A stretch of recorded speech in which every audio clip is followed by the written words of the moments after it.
Hey everyone! If you enjoyed this video, remember to join our Discord server and check out our Patreon. I'm glad to be bringing Kingdom Hearts back to the channel, but remember that these videos aren't just about, like, my ideas, but they're also about you guys. So you guys should tell me what you guys think down below, and I'll be sure to reply. And I'm gonna be trying to do one Kingdom Hearts related video a week, so it's gonna be really fun. If you guys are new to the channel or just haven't noticed, Hunter and I have been streaming Kingdom Hearts 2 and Kingdom Hearts Birth by Sleep on Twitch. I've been trying to get him caught up before Kingdom Hearts 3 because he knows nothing and I know everything. I've been playing Kingdom Hearts games, or games in the Kingdom Hearts series, since I was like 6 years old, and I'm 18 now, so like it's too late for you guys to save me. Anyway, he's experienced all the games up to a little bit of Birth by Sleep at this point as a new player, and it's super cool to see how a new player is experiencing Kingdom Hearts now versus like when Kingdom Hearts first came out, just because of like there's a giant sort of difference of time, and then it's remastered on the PlayStation 4, like there's all this cool stuff. So something that Hunter really loves are the bosses, like from the amazingly designed Heartless to the organization members, absent silhouettes, and next to the story, I would say like this is the best of what Kingdom Hearts has to offer. Kingdom Hearts 1 has the Calxiyn and the bosses that are scattered around the map, so the ones in Agrabah and the Peter Pan area.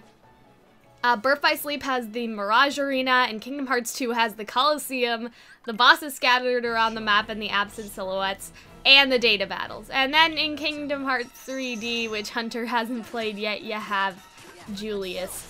I mean, not that Julius is a bad fighter or anything, but the game is just kind of broken with the balloon command in general. But let's not talk about that.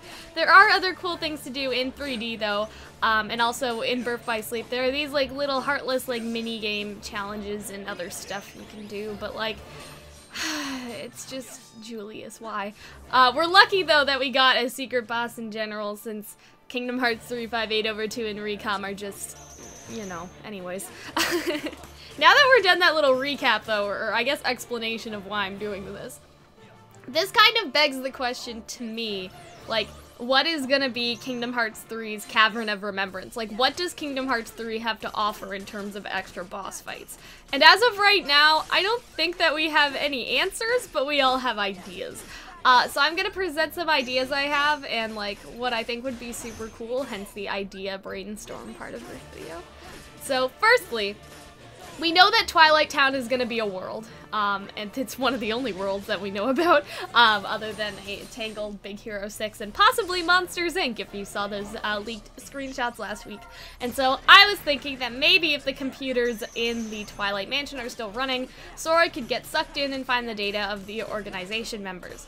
Not that the Cavern of Remembrance doesn't make any sense or anything, but it doesn't make any sense to be there, like, in terms of the game's canon, and it doesn't have to, because, like, it's extra and it doesn't need to fit, you know what I mean? Like, it's just extra stuff for, like, the player to do, so it doesn't need to make sense, but, like, wouldn't it be nice if things made sense in a Kingdom Hearts game? Not that the Cavern of Remembrance is the biggest of the, like, things that don't make sense, you know, starting with Kingdom Hearts 3D and time travel and anyways. The Cavern of Remembrance even has like a similar computer like the ones in the Twilight Town mansion lying around, like the one that's in the middle of the floor for whatever reason. So instead of bringing back like the Cavern of Remembrance specifically, we could instead have this like new like inside of the computer area where we can access those pieces of data. And I would expect those fights to be different from Kingdom Hearts 2. Obviously. Like, I think they should, of course, still challenge the players and have the charm from the Kingdom Hearts 2 fights, but because, like, Kingdom Hearts 3 is gonna have, like, totally, I wouldn't say totally, but very much so, different mechanics and different additions to how you can fight and all that, like, I think that there should be some differences in how we battle them. And I think it would be cool to bring them back, considering that, like, now we have the quote-unquote true Organization 13 or whatever, but it would be nice, you know, like, to go back to the old guys, because, like, they were OG, you know? But anyways, my other idea actually has to do with location, so similar to the absent silhouettes. So, for example, Twilight Town has the unicorn fountain in the garden area, and, okay, so this may seem strange, but I thought that it would be interesting if Sora could go outside and, like, touch the statue. And I imagine in my head, like, the body would start to take shape of, like, Ira or whatever, and like Sora would have to fight him to like put him back into the statue prison, which like, okay, maybe that doesn't make any sense. Like in terms of me being like, oh, like the Cavern of Remembrance doesn't make sense. Well, neither does that. So like, I'm a little hypocritical. Like, it's okay, it's fine.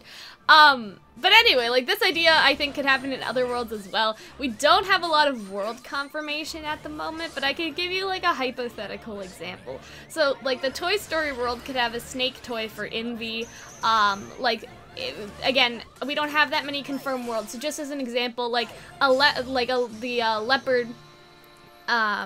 leopard leader of the Union could fit into like a Jungle Book world somehow. Like maybe there's a piece of like leopard pottery in the village, or like a little like glass statue or something, like in the human village where the human people live. Ava could be trapped in like a painting of a fox on Rapunzel's wall. As for Sid, if they decide to do a Brave World or something, there could be like a tapestry like in the castle, and I think it would be awesome like to fight the foretellers that way, because I think it would be really cool, because they are all based off of animals, and a lot of like, I think a lot of the Disney stories do have a lot of like animals included in it. Like the Toy Story's like, there's a snake in my boot, and then Brave is obviously all about bears. With Rapunzel and like Jungle Book, I kind of just shoehorned them in there because like they gotta go somewhere, you know what I mean?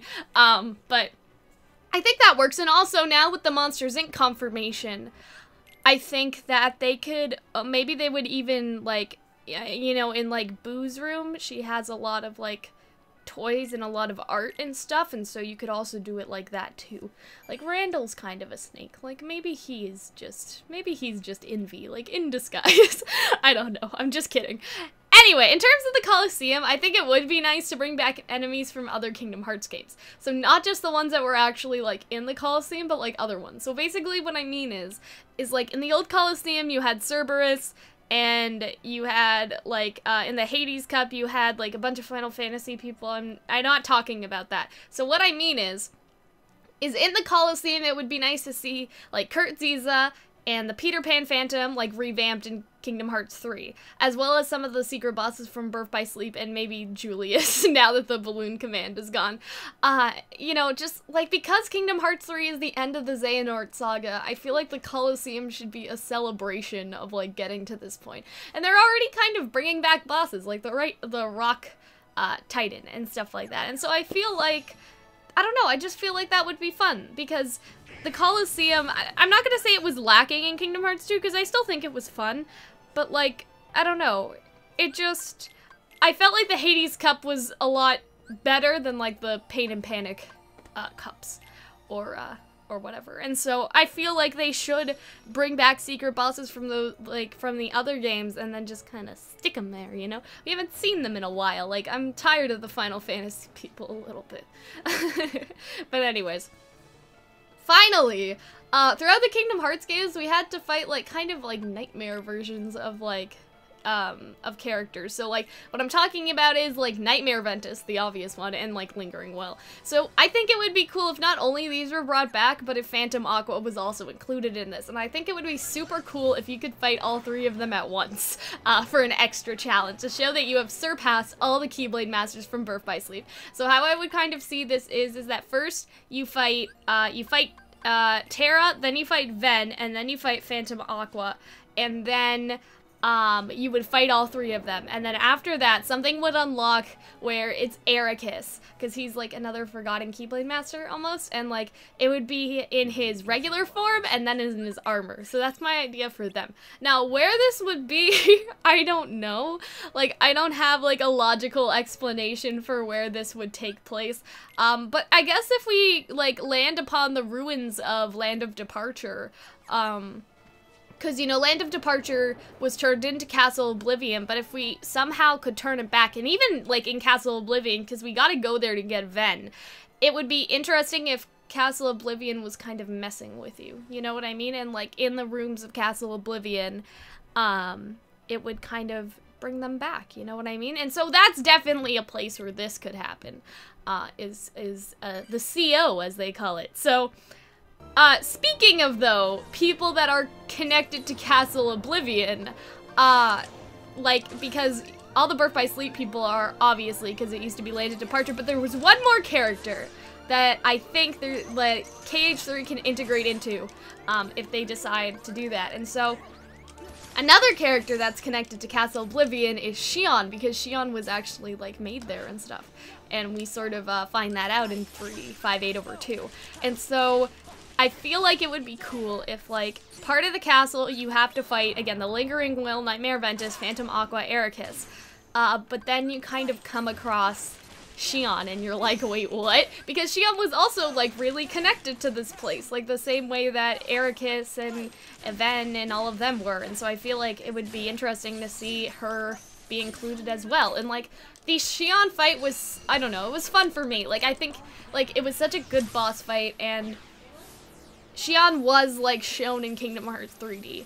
And I feel really sad that when, like, for the 358/2 movie, like, it's unfortunate the fight wasn't even included for us to play, or even shown. Like, they had to add that later, but before it just, like, it cut to, like, Xion, like, walking, like, in the middle of air just to their conversation, and it was really awkward. Like, I know that they fixed it and everything, but I think, I don't know, I think it would be cool to kind of rectify that by having you fight Xion as Sora, and, like, all I can imagine is, like, this room where it's sort of like the Phantom Aqua fight, where it's this circular room, and then you kind of, like, see this, I don't want to say this background of nothingness, but, like, instead on the wall you can see pieces of the memories, like, with Roxas and Xion, and, like, just, like, little, I guess, little, like, almost like end cards, like, little end cards just floating around the room, and inside of them you can see, like, the memories between Xion and Roxas, and you can hear dialogue from Xion and Roxas, and then Sora's just like, well,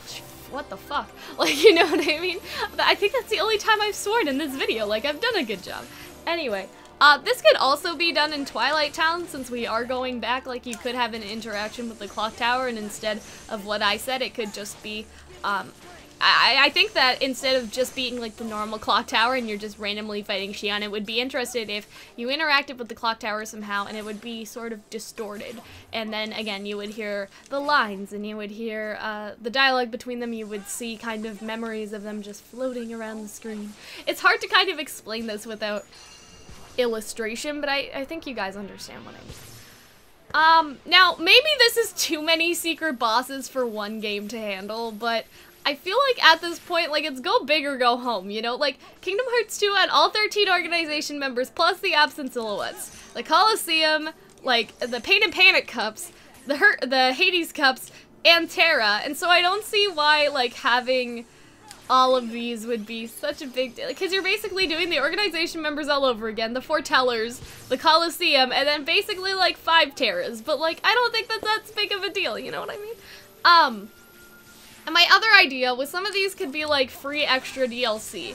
And so my idea would be, like, for the Foretellers, you could register your Union Cross account somehow with your copy of Kingdom Hearts 3, and then you would get them. And so it wouldn't be overwhelming for, I guess, the one game disc, if that makes sense. Like, it wouldn't be like, you guys have all of these, but, like, some of them would be, like, not in the game yet until you go out and get them. Because, like, I see how people would be like, I am drowning in boss fights, but, like, don't you want, like, all of this stuff to do in the game? Like, we've been waiting for it for so long. Like, I would totally be up for this. I don't know.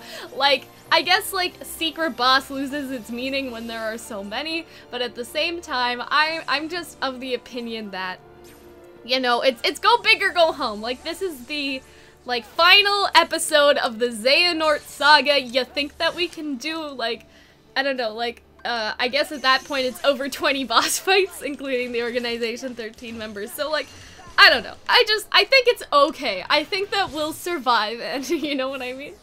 But what do you guys think? So are any of my ideas possible, impossible, or even something you'd want to see? Like, are these too many boss? Because I feel like that's gonna be a thing. Like, you guys are gonna be like, that may be too many boss fights. But meanwhile, I'm here like, listen, like, it's the final thing of the Xehanort saga.